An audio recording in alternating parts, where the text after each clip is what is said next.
नमस्कार, जन्मभूमि टुडे में आपका स्वागत है। मैं हूँ राम भाई।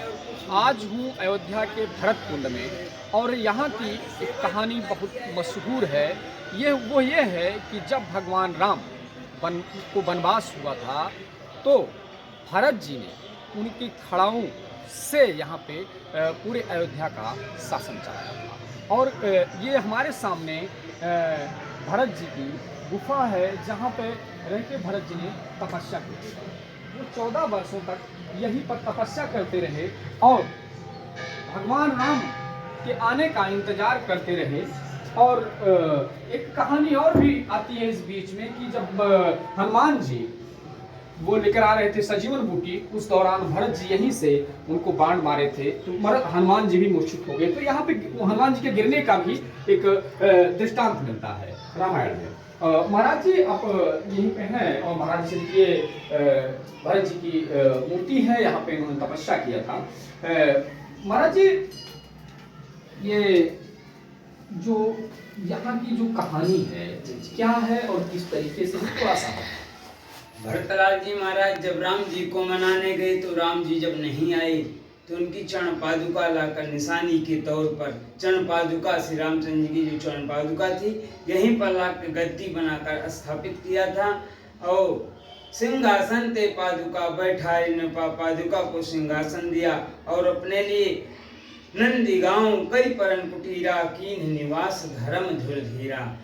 भरतलाल जी महाराज जिसे पादुका के लिए गद्दी बनाकर वहां पूजन करते थे और भरतलाल जी का यह मानना था प्रभु श्री रामचंद्र जी हमारी जमीन पर अपनी सैया लगा रहे हैं तो मैं जमीन से 6 फीट नीचे बैठ के तपस्या करूंगा। इसलिए भरतलाल जी ने जमीन की लेवल से 6 फीट नीचे गड्ढा खोद के उसकी चटाई बिछाकर उस पर सुखासन लगाकर भरतलाल जी महाराज यहीं पर तपस्या करते रहे। ये वही स्थली है जहां भरत जी ने 14 वर्ष तक तपस्या किया था। अच्छा, ये कहा जाता है कि भरत जी जो है हनुमान जी को बाण मारे थे इधर से जब लेके जा रहे थे सजीवन बूटी का, ये जो एक दृष्टांत आता है रामायण में, तो इसका क्या है कुछ थोड़ा सा बताओ। भरतलाल जी महाराज यहीं पर तपस्या कर रहे थे। उस रात्रि का समय था।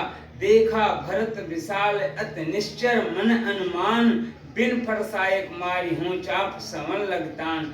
बिना फर का बाण लगाकर भरतलाल जी ने हनुमत लाल जी महाराज जी को यहीं पर गिराए थे। ये गिरने का भी स्थान है।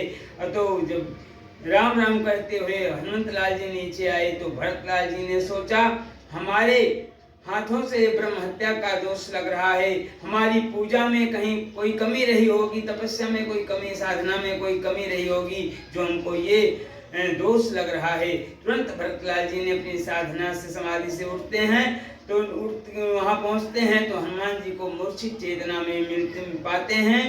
तो राम जी का स्मरण किया, प्रभु अगर हमने पूजा सच्चे मन से की है या तपस्या की है, साधना किया है तो हमारे सेवक को, अपने सेवक को खड़ा कर दीजिए। तुरंत हनुमत लाल जी महाराज खड़े हो जाते हैं, सारी विपदा बताते हैं कि लक्ष्मण जी को शक्ति बाण लगा हुआ है और वहां लंका में हैं, लड़ाई भूमि पर हैं और मैं सजीवन बूटी लाने के लिए गया था। अगर आप ज्यादा विलंब करेंगे तो मैं लक्ष्मण जी के प्राण को बचा नहीं पाऊंगा, क्योंकि सुसेन वैद्य ने बताया है कि सूर्योदय अगर हो गया तो लक्ष्मण जी के प्राण को बचाना संभव हो जाएगा।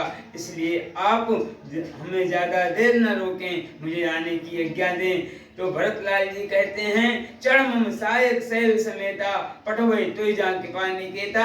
हे वीर हनुमत लाल जी महाराज हमारे आप इस बाण पे बैठ जाइए, मैं लंका में आपको भी तुरंत पहुंचा दूंगा। तो हनुमत लाल जी महाराज ने कहा कि प्रभु मुझे राम के शक्तियों पर बहुत भरोसा है, जैसे प्रभु हमको यहाँ लाए भेजा वैसे हमको वहां भी बुला लेंगे, आप कष्ट ना करें, इसलिए हमको जाने की अनुमति दें। तो भरतलाल जी ने कहा हमारे थोड़ा नियम है, क्षत्रिय कुल में नियम है, जो तरकस से बाण निकाल लिया जाता है फिर उसको तरकस में नहीं रखा जाता, इसलिए मुझे जाने दीजिए। तो भरतलाल जी ने कहा कि मैं इस बाण को कहाँ छोड़ूं। तो हनुमत लाल जी महाराज ने कहा आप इस बाण को, हमारा लंका में 4 फाटक हैं, 3 तो हमारी बांदर सेनाएं ने तोड़ के धराशायी कर दिए। जो दक्षिणी फाटक है बड़ा मजबूत है, आप उसी का यहीं से संधान कर दीजिए। तुरंत भरतलाल जी ने यहीं से उस दक्षिणी फाटक का यहीं से बाण छोड़ा और धराशायी हो चुका था। और हनुमत लाल जी महाराज वहां समय से पहुंचे। उसके बाद लक्ष्मण जी को बूटी पिलाई गई, लक्ष्मण जी की जीविका में चेतना आई। उसके बाद शुरू हुआ, फिर युद्ध शुरू हुआ। राम जी वहां के विजयी हुए और भविष्ण जी को वहां का राजगद्दी सिंहासन राज दिया।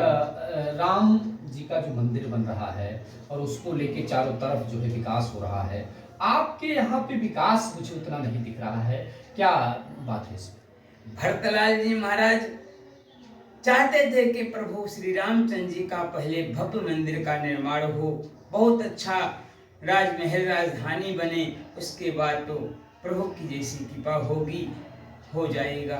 लेकिन आज के समय में ये देखा जा रहा है कि नंदीग्राम हमारे भक्त श्रद्धालु उनको बताने पर भी लोग नहीं बता पाते नंदीग्राम कहाँ है।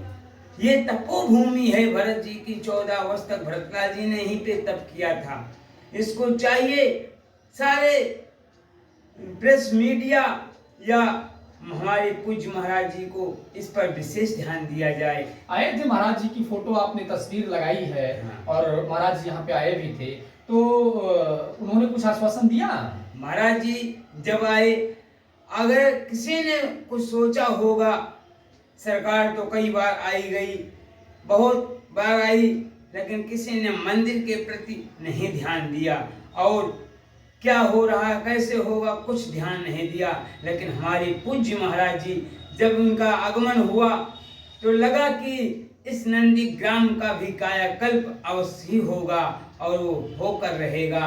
तो महाराज जी आए, यहाँ पर दर्शन पूजन किया, बहुत आनंदित हुए, बहुत शांति हुई महाराज जी को। उन्होंने घोषणा भी कहा कि इस नंदीग्राम को विश्व के पटल पर देखा जाएगा और मंजूरी भी दिया। और उसके बाद 50 करोड़ रुपए इस नंदीग्राम के लिए स्वीकृत मंजूरी भी हो गई है। अभी तक यहाँ पे काम नहीं चालू हुआ है। बाकी और जैसे अयोध्या में कुंड है और इधर दर्शन नगर में सूर्य कुंड की बात की जाए तो कई ऐसे धार्मिक स्थल हैं वो विकसित हो रहे हैं। और इसका अपना खास महत्व रहा है कि यहाँ पे भरत जी ने 14 साल तक जो है शासन सत्ता यहीं से चलाई है, खड़ा हो रख के। तो ये अपने आप में भी एक बहुत महत्वपूर्ण हो जाता है कि इसका भी विकास किया जाए। तो अभी क्या जो है काम शुरुआत हुआ या अभी केवल जो है फाइलों में अटका हुआ है काम, इसकी कुछ जानकारी? भरतलाल जी महाराज की कृपा तो बहुत अनमोल है। भरत जी के काम को कोई रोक नहीं सकता। महाराज जी ने हमारी मंजूरी किया है, नक्शा भी पास हो गया है और स्वीकृत मंजूरी भी हुई है। बहुत जल्द ही इस मंदिर का निर्माण होने जा रहा है। जय हो। ये भरत जी का जो तपोस्थली है, यहाँ पे भरत जी आए थे और 14 वर्षों तक लगातार तपस्या किए। और हालांकि यहाँ पे अभी मुख्यमंत्री योगी जी भी आए और जैसे पुजारी जी कह रहे हैं कि जो है इसके विकास के लिए 50 करोड़ की स्वीकृति हुई है। और फिलहाल अभी इसका सुंदरीकरण और सारी चीजें नहीं हुई हैं। और पर्यटन की दृष्टि से देखा जाए तो पुजारी जी ने भी इस बात को कहा कि यहाँ पे लोगों का थोड़ा सा कम आना है और लोग अवेयर नहीं है, लोग जान नहीं रहे हैं। तो इसको भी पर्यटन की दृष्टि से लोगों को बताया जाए, जगह जगह इस तरीके के प्रचार किए जाएं और इस तरीके की बातें की जाएं कि भाई ये भी कोई ऐसा स्थान था और उसकी क्या विशेषता है। जय राम भाई।